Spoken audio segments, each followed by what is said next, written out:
toutes et à tous, bienvenue dans ce nouveau numéro des Vendredis d'Histoire où j'ai décidé de vous lire Mon pantalon a disparu de Christine Naumann-Villemain, illustré par Quentin Gréban et édité par les éditions Mijade. Alors à votre avis, où a disparu son pantalon? Il n'y a qu'un seul moyen de le savoir, c'est d'écouter l'histoire. Dans la cabine de la piscine, Nicoala est paniqué. Son pantalon a disparu. Il fouille son sac 10 fois, il regarde sous la banquette, soulève ses soquettes, mais c'est certain, il n'y a rien. Je ne vais tout de même pas sortir de là avec mon slip rouge à petit cœur, sanglote le petit koala. Tout le monde va se moquer de moi. En plus, c'est déjà l'heure de retourner à l'école. Pas le choix, il doit sortir. Il entrouvre la porte, plus personne dans le couloir. Oh, là, dans le pot, un parapluie. Sauvé! Hop, Nicoala sort de sa cabine et quitte la piscine en rasant les murs. Dans le bus, les copains sont déjà installés. « Nico, tu viens avec nous dans le fond du bus? On va dire bonjour aux voitures !» Il adore ça, le petit koala, faire des coucous. Mais faire voir son slipou, il faudrait être fou. « Non, merci, je reste près du chauffeur. » Arrivé à l'école, il est aussitôt rejoint par le directeur. « Oh, tu as trouvé mon parapluie, merci !» Nicoala file comme le vent. Il court s'asseoir sur un banc, son cartable bien posé sur ses genoux. « Allez Nico, viens jouer au foot avec nous !» crient les autres. Il adore ça jouer au foot, le petit koala, mais là... Non, pas cette fois, j'ai mal aux pieds. Ouf, sauvé. Personne n'a remarqué son terrible secret. Pour retourner en classe, Nicoala se met bien à l'arrière du rang pour qu'on ne le remarque pas.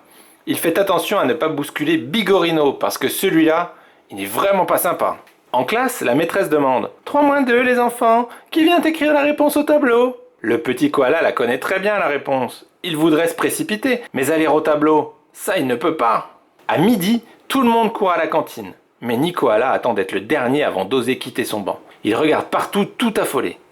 Un cahier du jour devant, un album de super-héros derrière, et hop, personne ne verra son derrière. Tout content de sa trouvaille, il rattrape Pandana. « S'il te plaît, mon coco, tu veux bien me donner cette mousse au chocolat? Elle est bien trop haut pour moi. » Faire plaisir à son ami, Nicoala ne demande que ça. Mais il a les mains prises. « Tu ne veux pas? Tant pis pour toi. Je vais manger avec Bigorino !» lâche-t-elle vexée. Pauvre petit koala, il se sent tout minus. Encore plus lorsqu'il voit Pandana se diriger vers la mare avec le grand féroce, patte dessus, patte dessous. Mais que se passe-t-il? Oh non! Elle a glissé sur les feuilles mortes et plouf! La voici dans la mare. Et les petits pandas, ça nage comme des patates. Sans plus penser à rien, le petit koala lâche son barda et plonge dans l'eau. Tout le monde retient son souffle. Dans la mare, on ne voit plus que des glouglous.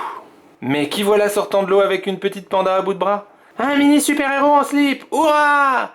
Il a ôté son pantalon plus vite que Speedman et il a plongé! Se racontent les copains. Merci koala de mon cœur, murmure Pandana. Tout le monde acclame Nicoala. C'est la fête! Quand soudain le directeur demande « J'ai trouvé un pantalon, à qui appartient-il » Fin. Alors, ça vous a plu? Vous avez vu, il vaut mieux faire attention à ses affaires, que ce soit lorsque l'on sort de la piscine ou autre. Sinon, c'est un coup à ce que, comme Nicoala, vous vous retrouviez sans pantalon parce que vous l'avez égaré. Heureusement pour lui, tout se termine bien puisque personne n'a vraiment remarqué qu'il lui manquait son pantalon, dans la mesure où son plongeon en slip lui a permis de sauver sa camarade Pandana. Donc voilà, pensez toujours à bien vérifier où vous avez mis vos affaires quand vous arrêtez de vous en servir si vous ne voulez pas les voir disparaître comme le pantalon de Nicoala. Donc voilà, sur ces bonnes paroles, il ne me reste plus qu'à vous souhaiter une excellente journée, un excellent week-end et je vous dis à la semaine prochaine pour une nouvelle Vendredi d'Histoire. Salut!